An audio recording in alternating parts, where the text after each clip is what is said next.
Hello guys, this is Kamlesh Verma and I welcome you all in Arora IAS, and this is chapter number 12, that is social sector, in which we are continuing our discussion on poverty. ठीक है, अब poverty I will try to complete it today itself. ठीक है, because ज़्यादा part नहीं बचा है. उसके बाद I will start with the unemployment part. ठीक है, चलिए चालू करते हैं पॉवर्टी से. ठीक है, हमने पिछले लेक्चर में क्या क्या देखा एक बार रिवाइज कर लेते हैं जल्दी से. हमने पॉवर्टी का मतलब जाना, उसके बाद हमने दो टाइप की पॉवर्टी डिस्कस किया, एब्सोल्यूट पॉवर्टी, रिलेटिव पॉवर्टी. इसके बाद हमने जो भी कॉजेज थे इंपॉर्टेंट वाले वो हमने डिस्कस किए कि भैया पॉवर्टी के क्या क्या कॉजेज है. इसके बाद हमने पॉवर्टी लाइन को अच्छे से डिफाइन किया, मेजरमेंट डिफाइन की कि भैया, और मैंने बहुत ही साफ शब्दों में बताया है, मैंने कहीं पर भी चीज़ों को कॉम्प्लिकेट नहीं किया है. ठीक है, इकोनॉमिक्स टर्म्स में मैं भी बता सकता लेकिन आपको समझ में नहीं आई कि मैंने बताया था बिकॉज ये जो पूरा पोर्शन है सोशल सेक्टर का, that is actually social justice and social sector topic है, मतलब सोसाइटी वाला टॉपिक है, बट फिर भी कवर करना पड़ रहा है. ठीक है, इसके बाद हमने अपने यहाँ पर लकड़ा वाला कमेटी देखी, उसके बाद सुरेश तेंदुलकर कमेटी देखी, सी रंगराजन कमेटी देखी. इसके बाद हमने लास्ट लेक्चर में मल्टी डायमेंशनल पॉवर्टी इंडेक्स को भी कंप्लीट किया. ठीक है, which took around 22 minutes of our time. ठीक है, अब आज हम चालू करने वाले हैं फेमिनाइजेशन ऑफ पॉवर्टी. ठीक है, फेमिनाइजेशन ऑफ पॉवर्टी का क्या होता है, मतलब देखो फेमिनाइजेशन ऑफ पॉवर्टी मतलब ये होता है कि भाई जो पॉवर्टी है, ठीक है, पॉवर्टी है वो फीमेल में ज़्यादा होती है एज़ कम्पेयर टू मेल. इसी का मतलब होता है फेमिनाइजेशन ऑफ पॉवर्टी. मतलब जो पॉवर्टी है वो फीमेल्स में ज़्यादा बढ़ रही है as compare to males. As compare to males मतलब मेल्स कम पुअर है, ठीक है, दे आर लेस पुअर, और जो फीमेल हैं दे आर मोर पुअर. ठीक है, इसी को कहा जाता है फेमिनाइजेशन ऑफ पॉवर्टी. ठीक है, अगर आप ये चीज़ देखोगे सबसे ज़्यादा आपको डेवलपिंग कंट्रीज़ और जो ट्रेडिशनल सोसाइटीज़ होती है वहाँ पर देखने को मिलेगी. ठीक है, वहाँ पर देखने को मिलेगी बिकॉज उसके कुछ रीज़न है. ट्रेडिशनल सोसाइटीज़ और डेवलपिंग सोसाइटीज मतलब इंडिया जैसी कंट्रीज़ में अगर आप देखोगे हमारे यहाँ पर फीमेल में पॉवर्टी ज़्यादा है एज़ कम्पेयर टू मेल. ठीक है, और सेम सऊदी अरेबिया और जो बाकी जो जीसीसी कंट्रीज है वहाँ पर भी आपको देखने को मिलेगा. इसका कुछ रीज़न है, मतलब यहाँ पर इनहेरेंट इन सोसाइटीज़ में कुछ रीज़न है जो कि फीमेल को ज़्यादा पुअर करता है एज़ कम्पेयर टू मेल. ठीक है, अगर आप देखोगे यूएस में जो पॉवर्टी है वो मेल और फीमेल में लगभग इक्वल है, वहाँ पर भी मैक्सिमम रिलेटिव पॉवर्टी है. ठीक है, लेकिन हमारे यहाँ पर females are more poor as compare to male. इसी को फेमिनाइजेशन ऑफ पॉवर्टी कहा जाता है, और इसका रीज़न है डेवलपिंग और ट्रेडिशनल सोसाइटी. मतलब आपका जो ट्रेडिशन आपकी सोसाइटी है वही उनको डेवलप करने नहीं देता है. ठीक है, अब हम कुछ रीजन डिस्कस करते हैं कि भैया इसकी कौन कौन सी रीज़न है हमारे यहाँ पर जिससे इसका डिस्कशन नहीं होता है. देखो सबसे इंपॉर्टेंट और सबसे पहला रीज़न है वो आता है पेट्रियार्कल सोसाइटी. देखो पेट्रियार्कल सोसाइटी क्या होता है, देखो पेट्रियार्कल सोसाइटी मतलब वो ऐसी सोसाइटी जहाँ पर मेल चाइल्ड को प्रेफरेंस दी जाती है as compare to girl child. ठीक है, मेल चाइल्ड को प्रेफरेंस दी जाती है as compare to girl child. अब देखो यहाँ पर जैसे पेट्रियार्कल सोसाइटी रहती है तो बचपन से ही वो गर्ल को सिखाया जाता है कि भैया आपका भाई भले आपसे छोटा है लेकिन वो आपको मार सकता है. सिखाया जाता है कि नहीं सिखाया जाता है, सिखाया जाता है. ठीक है, उसके बाद अगर कोई भी मान लो अगर लड़की ख़राब है, लड़की अगर बीमार पड़ी है, खराब मतलब बीमार पड़ी है, जब बीमार पड़ती है तो तुरंत उसको हॉस्पिटल नहीं लेके जाया जाता है. ठीक है, उसको घर में ही इलाज करके ठीक करने की कोशिश की जाती है. ठीक है, फूड और हेल्थ के सेक्टर में. ठीक है, लेकिन जैसे ही अगर लड़का बीमार पड़ता है उसको तुरंत ले जाया जाता है. जब तक बिल्कुल लड़की की कंडीशन ख़राब ना हो जाए तब तक उसको घर में ही रखा जाएगा, और तब तक वो अपनी काफ़ी एनर्जी लूज आउट कर चुकी रहती है. ठीक है, एक पहला रीज़न यहाँ गया. मतलब देखो शुरू से पेट्रियार्कल सोसाइटी में लड़कियों के साथ डिस्टिंक्शन किया जाता है जिससे कि वो लोग आगे नहीं बढ़ पाती. दूसरी बात, उनको जो फूड रहता है, आप सब जानते हो कि शुरू की फैमिली में जो मदर्स होती थी, सिस्टर्स होती थी, वो बिल्कुल आखिरी में खाना खाती थी. जब ये लोग आखिरी में खाना खा रहे तो खाना बहुत कम बचा था, मेल मेंबर ज़्यादा खाना खा लिया करते थे. तो इन शॉर्ट इनको ऑलरेडी जब न्यूट्रिशन कम मिल रहा है और हेल्थ केयर भी बहुत बेकार फैसिलिटी मिल रही है. ठीक है, इसके बाद अगर आप देखोगे उनको जो एजुकेशन के मामले में भी अगर आप देखोगे कि जो गर्ल्स होती है उनको हिंदी मीडियम में भेजा जाता है, लड़कों को इंग्लिश मीडियम में भेजा जाता है. आप हमारे एग्जाम्पल देते हो, जो मेरी मामी है उनकी बेटी है, उनका नाम है प्रीति. ठीक है, आप देखोगे दोनों सेम स्कूल में पढ़ते हैं और जो स्कूल है वो इंग्लिश और हिंदी मीडियम दोनों है. जो लड़की है वो हिंदी मीडियम स्कूल में जाती है और जो लड़का है इंग्लिश मीडियम स्कूल में जाता है. लड़का बिल्कुल लिद्धड़ है, लड़की अपने हिंदी मीडियम में रह के भी टॉप मारती है, मतलब टॉप 3 में मेंटेन करती है, बट फिर भी she is in Hindi medium. ठीक है, तो इस तरीके का आप देखोगे डिस्टिंक्शन किया जाता है. अब जब आखिरी में आप सोचो, अब लड़की के पास ना तो हेल्थ है, ना एजुकेशन है, ना ही ढंग से न्यूट्रिशन है.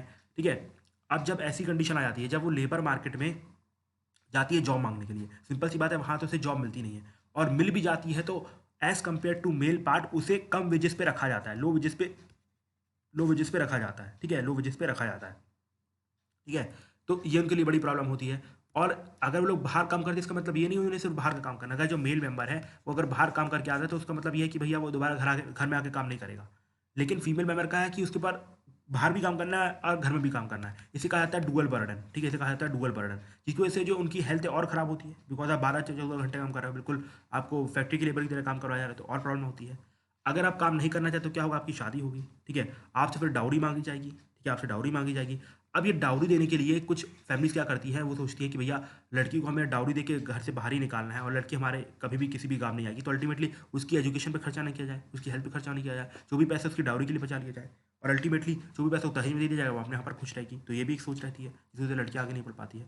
और अगर धोखे धड़ा के किसी भी फैमिली का मेल काउंटर पार्ट जो कि अर्न कर रहा है, वो अगर उसकी डेथ हो जाती है किसी तरीके से, तो समझ लो तो भाई फैमिली की तो धज्जियाँ उड़ जाएगी। तो पॉवर्टी जो है फीमेल में सबसे ज़्यादा रहती है। आपको समझ में आया कि जो हमारी सोसाइटी का स्ट्रक्चर ही ऐसा है कि जो फीमेल को आगे बढ़ने नहीं देती है, और अल्टीमेटली फीमेल पॉवर्टी ज़्यादा होती है। ठीक है, इसको कहा जाता है फेमिनाइजेशन ऑफ पॉवर्टी। ठीक है, it is important term, so I have taken around 5 minutes. ठीक है, अब इसके बाद सिंपल सी बात है भैया, हमें जो पॉवर्टी है ये तो परसिस्ट नहीं करेगी, हमें इसे खत्म करना है, हमें इस पॉवर्टी को खत्म करना है।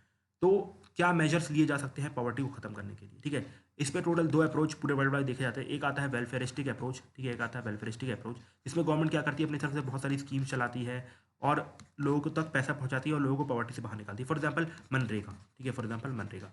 मनरेगा के अंदर क्या किया जाता है, जैसे मनरेगा तो राइट बेस्ड में आ जाएगी, मनरेगा हटाओ। जैसे फॉर एग्जाम्पल भैया अगर कोई पुअर है तो उसको हम अनएम्प्लॉयमेंट भत्ता देंगे, ठीक है, अनएम्प्लॉयमेंट भत्ता देंगे।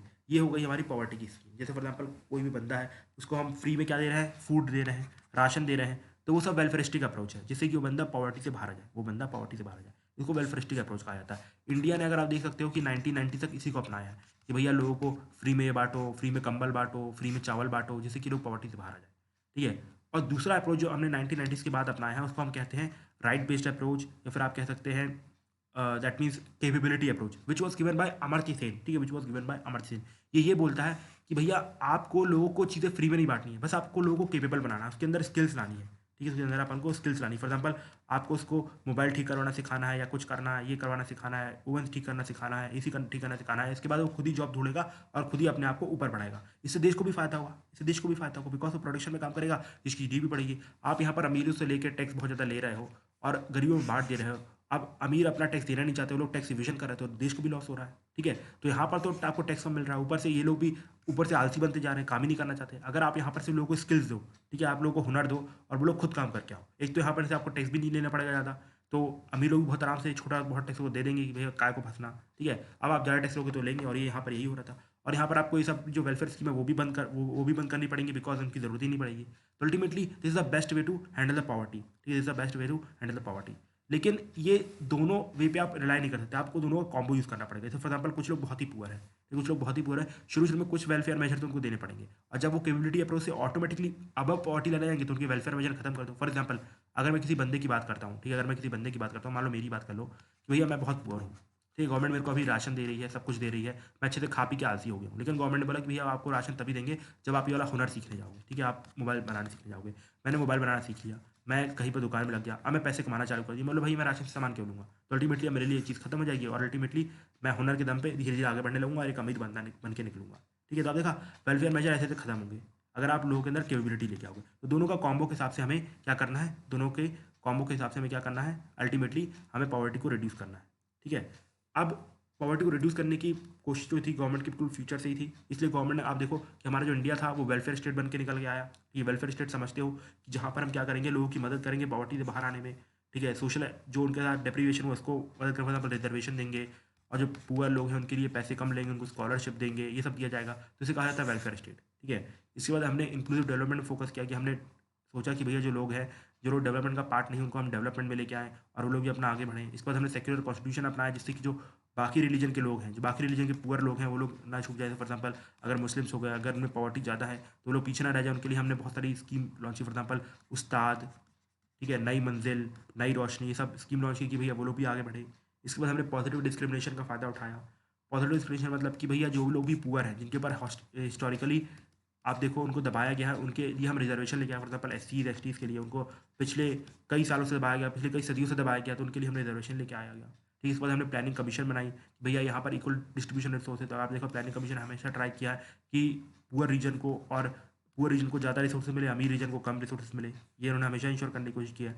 हमने इंडस्ट्रियलाइजेशन पर फोकस किया, बिकॉज हमारा ये मानना था कि भाई जो एग्रीकल्चर है, ठीक है, जो हमारे एग्रीकल्चर है भैया, एग्रीकल्चर की लिमिट है, इससे ज़्यादा लोगों को नहीं ले पाएगा, इसलिए हमने इंडस्ट्रीज बनाई, लेकिन ये कुछ खास काम नहीं आया। इसके बाद हमने राशन का सिस्टम लेके आया, हमने लोगों को मतलब एग्रीकल्चर में आगे बढ़ने के लिए फूड सब्सिडीज़ दी।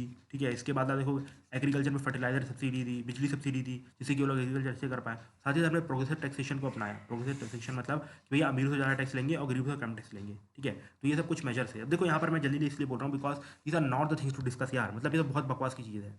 ठीक है, बट फिर भी पढ़ाना है पूरा, पॉलिटिकली टॉपिक को कवर करना है तो पढ़ाना तो पड़ेगा, ठीक है। बस आपको वेलफेयर स्टेट खुद ही आप 3-4 लाइन लिख लोगे, डेवलपमेंट लिख लोगे, कॉन्स्टिट्यूशन में लिख लोगे, पॉजिटिव डिस्क्रिमिनेशन में लिख लोगे, अल्टीमेटली नथिंग टू डॉट, ठीक है। बस मैं यहाँ पर इसलिए जल्दी बोलते जा रहा हूँ, ठीक है। आप खुद ही पढ़ के समझ सकते हैं चीज़ों को, यहाँ पर कुछ समझाना नहीं है। यहाँ पर जो समझाने की थी वेलफेयर में और कम्युनिटी अप्रोच में तो मैंने बता दिया। अब यहाँ पर क्या समझाऊँ, आप बताओ ना। सेकुलर कॉन्स्टिट्यूशन में बताऊँ, आपने खुद पॉलिटी पढ़ी, आप खुद ही समझ रहे हो कि भैया पुअर की भी हेल्प हो रही है, ठीक है। इसके बाद अंत में हमारे सामने एक पॉवर्टी को रिड्यूस करने के लिए बहुत ही अच्छा सा कॉन्सेप्ट आया था जिसको कहा गया यूनिवर्सल बेसिक इनकम, लेकिन वो अब जो कॉन्सेप्ट है दब गया है, कॉन्सेप्ट जो है दब गया था। इसको इकोनॉमिक सर्वे 2017 से 18 में लाया गया था। इसका फंडा ये था कि भाई अगर आप हर बंदे को, इंडिया के हर बंदे को एक यूनिवर्सल बेसिक इनकम दे देते हो तो ऑटोमेटिकली क्या होगी, पॉवर्टी घट जाएगी। और इकोनॉमिक सर्वे ने ये भी अंदेशा लगाया था कि अगर आप हर इंडियन को, ठीक है, अंबानी साहब को छोड़ के, अगर आप हर इंडियन को कुछ फिक्स अमाउंट ऑफ मनी दे देते हो तो हमारे यहाँ पर जो पॉवर्टी जो अभी 21.9% है वो घट के सीधे 0.5% पे रह जाएगी। और चाइना में 6% है। देखो चाइना से हम आगे निकल जाएंगे, ठीक है। लेकिन लेकिन लेकिन यहाँ पर कुछ चीज़ें भी की जाएंगी। चीज़ें ये की जाएंगी भैया, आपको अगर हर किसी को यूनिवर्सल बेसिक इनकम देना तो आपसे आपकी 4 से 5% ऑफ जीडीपी लगेगी। मतलब आप देखो, हम अभी हेल्थ पे, एजुकेशन में इतना खर्चा नहीं करते और यूनिवर्सल बेसिक इनकम में इतना खर्चा कर देंगे, ठीक है। ये इसका कहना था। दूसरी बात ये थी कि गवर्नमेंट ने ये बोला कि अगर हम यूनिवर्सल बेसिक इनकम को इम्प्लीमेंट करते हैं तो जो आपको 3% ऑफ जो भी सब्सिडी दी जा रही है वो सब कैंसिल कर दी जाएगी। For example no health subsidy, इसके बाद नो प्राइवेट, मतलब नो सरकारी हॉस्पिटल, इसके बाद नो राशन, कुछ भी नहीं दिया जाएगा। सिर्फ आपको एक फिक्स इनकम दे दी जाएगी, मान लो 2,000 रुपये महीने की। अब जाओ इससे जितना कमाना है कमा लो, ठीक है। ये गवर्नमेंट ने बोला था, ठीक है। लेकिन इसके कुछ अपने में ड्रॉबैक थे। पहला ड्रॉबैक तो ये था कि भाई हमारे यहाँ पर पीपल और लोग डिपेंडेंट हो जाएंगे अपना इस इनकम के ऊपर, मतलब काम करना बंद कर देंगे तो हमारा प्रोडक्शन कम हो जाएगा, ठीक है। हार्ड वर्कर कम हो जाएंगे। साथ ही साथ स्टेट के ऊपर भी बर्डन आएगा, भैया इसको भी ये शेयर करना पड़ेगा। और सबसे बड़ी बात कि भैया आप किस तरीके से बेनिफिशियरी को आइडेंटिफाई करोगे। आप जानते हो हमारे पास घोस्ट बेनिफिशियरी ज़्यादा होते हैं, ठीक है, तो उनको आप आइडेंटिफाई नहीं कर सकते। ये सब कुछ ड्रॉबैक्स थे, कुछ खास नहीं। यूनिवर्सल बेसिक इनकम और ये मेजर टू हैंडल पॉवर्टी, ये सब आपने ऑलरेडी पिछले कुछ सालों में पढ़ा होगा। नथिंग टू डिस्कस हियर, इसलिए मैंने चीज़ों को जल्दी से निपटा दिया, ठीक है। तो I think now we are done with the poverty. I hope आपको लेक्चर अच्छा लगा होगा। देखो मैं इस लेक्चर को ना 3 की जगह 6 भी लगा सकता था, लेकिन मैं यहाँ पर जल्दी इसलिए बोला है जस्ट बिकॉज कि आपकी जो बकवास की चीज़ों में ज़्यादा टाइम वेस्ट ना हो। आप हल्का सा जिस ले ले, स्लाइड्स ले, मतलब पीडीएफ आपको मिल जाएगी, उसको पढ़े और ख़त्म करें, मतलब ज़्यादा एक्सटेंड ना करें, ठीक है। तो आज के लिए हम इतने ही रहने देते हैं। हम मिलेंगे अपने लेक्चर में और उसमें हम अनएम्प्लॉयमेंट चालू करेंगे। तो आज के लिए thank you and have a nice day my dear.